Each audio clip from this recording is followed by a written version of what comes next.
The NBA and Los Angeles Clippers, who are now 5-16 and a complete disaster. They announced this morning that Chris Paul is no longer a part. The NBA was still reeling after Chris Paul was forced out of the Clippers in one of the most brutal ways imaginable. But what happened next shocked everyone even more. What James Harden and Kawhi Leonard later revealed about Ty Lue's involvement turned this into a full-blown league-wide storm almost overnight.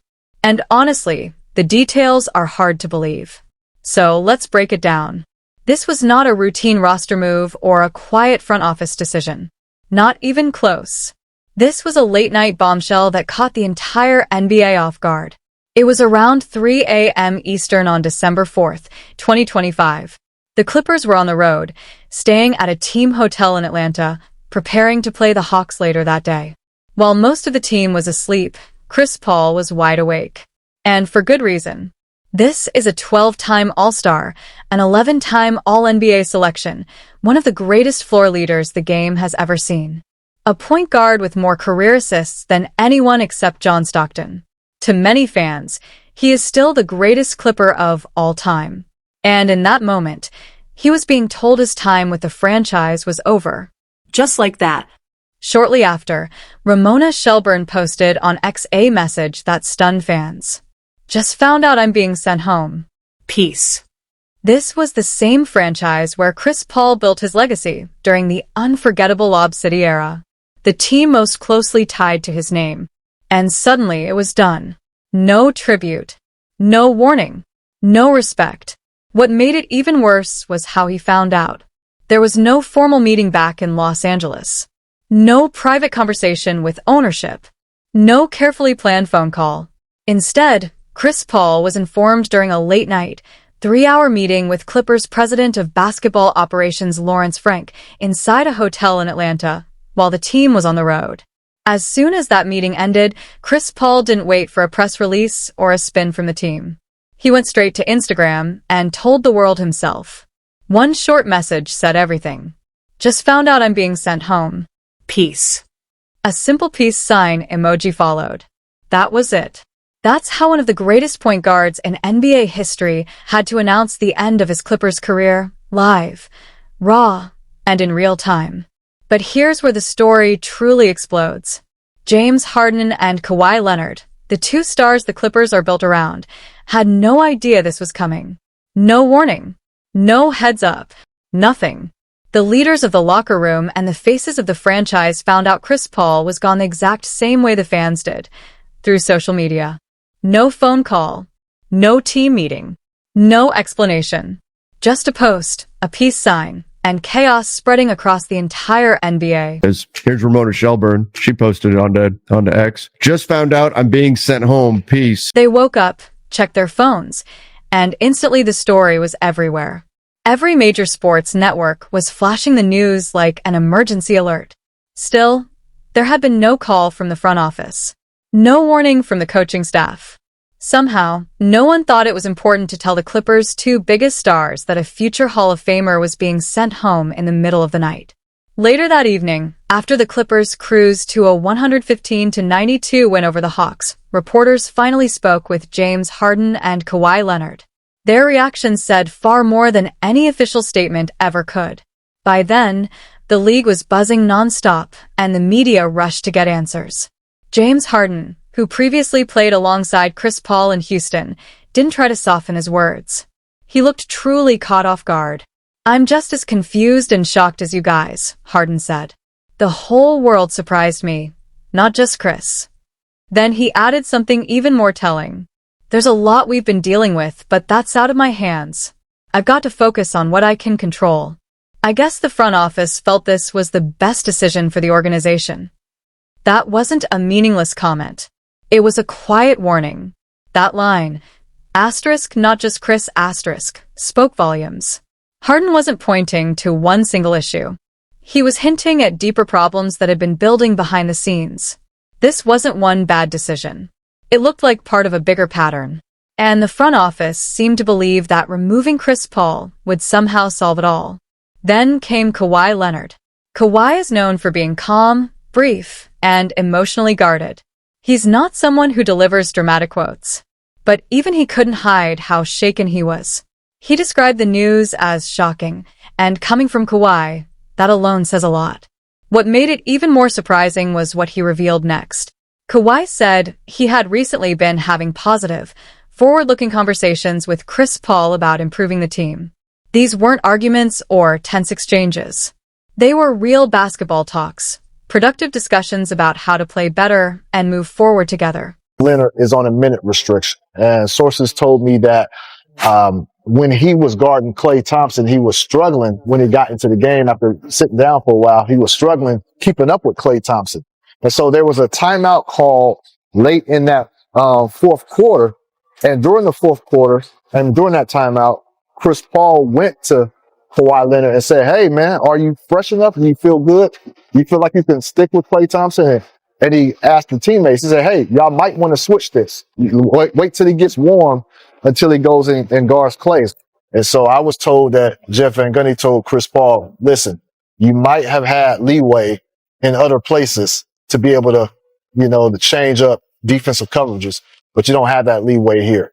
And that was just one of the minor verbal incidents between Jeff Van Gundy and Chris Paul. That was one of a few. I mean, just speaking on this specific incident that Chris is talking about, I've had those conversations with guys as we're leaving the huddle. Hey, let's try to look at this. Let's try to look at that. That's based on the trust that I've built with those guys, and that's based on the trust that I've built with the coaching staff. I am one of those guys that I will refuse to let one guy take down 50. Take a moment and really think about that. Kawhi Leonard was actively working with Chris Paul to help turn the season around. They were trying to fix things together. And then, without any warning at all, Paul was gone, sent home as if he had crossed some unseen boundary that no one ever explained. Some people tried to shift the blame onto the players. A few analysts suggested that Harden and Kawhi should have stepped up more. But shows like PTI shut that idea down quickly. They made it clear the problem wasn't in the locker room. It was in the front office. Once you look at the timeline, the situation looks even worse. The tension leading to Chris Paul's exit had been building for weeks. Paul had been demanding accountability from everyone, players, coaches, and management alike. No one was spared. That approach reportedly created serious friction, especially with head coach Ty Lue. According to multiple reports, the two hadn't even been speaking to each other for weeks before the decision was made. That's not normal. That's dysfunction. At the same time, the Clippers were stuck in a nightmare start to the 2025-26 season. They were sitting at 6-16, the second worst record in the Western Conference. And to make matters worse, they didn't even control their own draft pick. It belonged to Oklahoma City. There was no safety net. No easy reset. So here was the reality. The team kept losing, had no way to tank for a top pick, and chemistry inside the locker room was already strained. Instead of fixing the system, the organization chose to remove the loudest, most demanding voice in the room and hoped that would calm everything down. Behind the scenes, things were clearly unraveling fast. Now that the public shock from Harden and Kawhi is out in the open, it's time to look at what was really happening behind closed doors. And the reported fallout between Chris Paul and Ty Lue helps explain how this situation spun completely out of control. According to several reports, Paul and Lue hadn't had real conversations for weeks before the decision. Their communication was said to be limited to only basic, on-court instructions. No meaningful dialogue.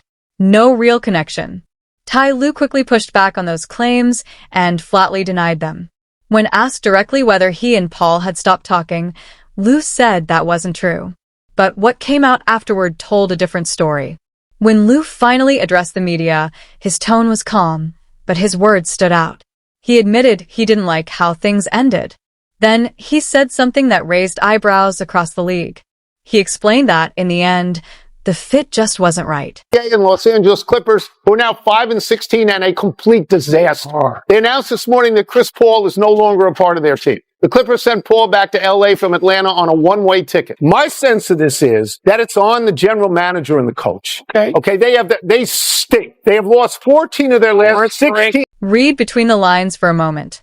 In the NBA, saying it wasn't a good fit is usually code. It means Chris Paul's strong, vocal leadership style clashed with how the Clippers wanted things run. On paper, the reunion sounded perfect. In reality, it quickly became uncomfortable.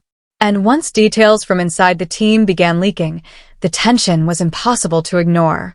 One reported incident involving assistant coach Jeff Van Gundy captured the problem clearly.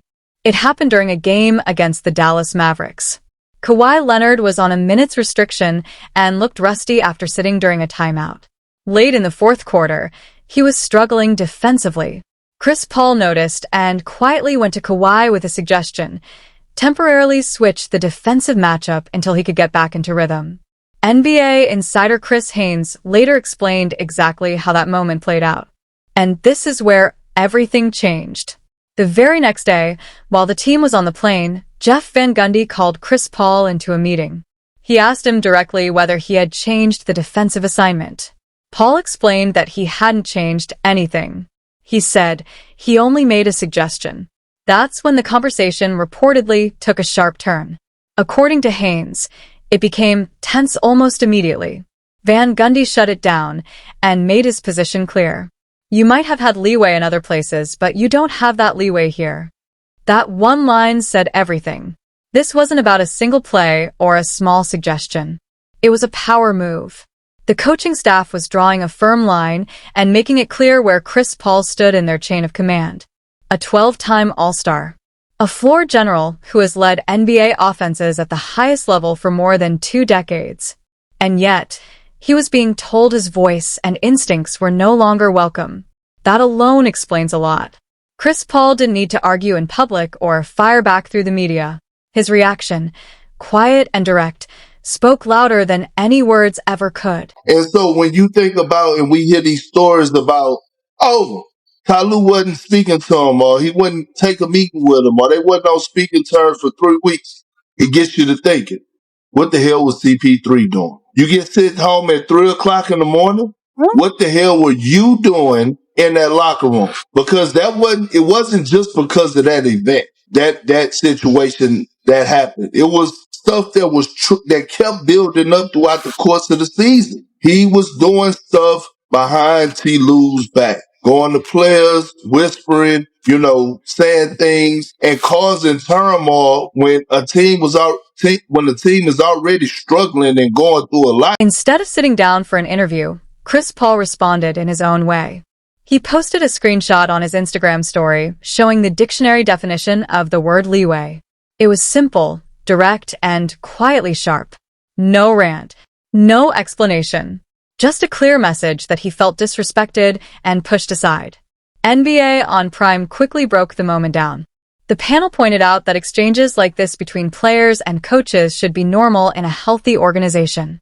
They shouldn't feel tense or hostile. Udonis Haslem, a veteran who understands locker room dynamics as well as anyone, emphasized one core issue: trust. Without trust, even basic basketball conversations can turn toxic in a hurry. But the reports didn't stop there. According to multiple sources who spoke with former players and people close to the situation, ChrisPaul's constant push for accountability began to wear on the group. He questioned practices, rotations, and discipline. Nothing was off limits. Over time, that level of pressure reportedly became exhausting. There were even suggestions that JamesHarden and Kawhi Leonard had quietly grown tired of Paul's approach. Yes, they were genuinely shocked when the news broke. Yes, they looked blindsided in public. But behind the scenes, frustration may have been building longer than anyone realized. Kendrick Perkins added important context. He's been inside those locker rooms and has seen power struggles up close. He made one thing clear: for Ty Lue to reach a point where he stopped communicating with someone, something serious had to be going on. To be fair, there are multiple sides to this story. The full truth likely sits somewhere in the middle. But one fact stands out. Ty Lue himself admitted he didn't want ChrisPaul's time with the Clippers to end this way. He expressed genuine respect for Paul, while also acknowledging that the relationship simply wasn't working. When asked directly whether he wanted CP3's Clippers run to end like this, Lue's response was calm, honest, and resigned. He knew it was messy. That leads to the bigger question: was Ty Lue actually part of the decision to send ChrisPaul home, or was this entirely an organizational call made by Lawrence Frank? When Lue was asked if he agreed with the move and whether it would help the team, his answer was eye-opening. I don't think it'll necessarily help our team. I don't think the reason we're 5-16 is because of CP's play. Read that again. Even the head coach admitted this move wouldn't magically fix anything. The Clippers' issues run much deeper than one outspoken veteran. They rank 28th in scoring at just 111.6 points per game. They're giving up 116.8 points on defense. Kawhi Leonard has already missed significant time. This was never just about one player. I don't like it, it just didn't work out like we thought it would, and, like I said, I don't like it for CP, but, it just wasn't a good fit, and we understood that. And so, like I said, it was an organization, they made the choice, and so, moving forward, we got to see what we do. We'll see. Do I want to see CP go out like this? No, I have a lot of respect for him. He's been a friend of mine over the years, and you never want to see a great go out, like this. But I'm pretty sure he will find something because he's a great player. And so I didn't want to see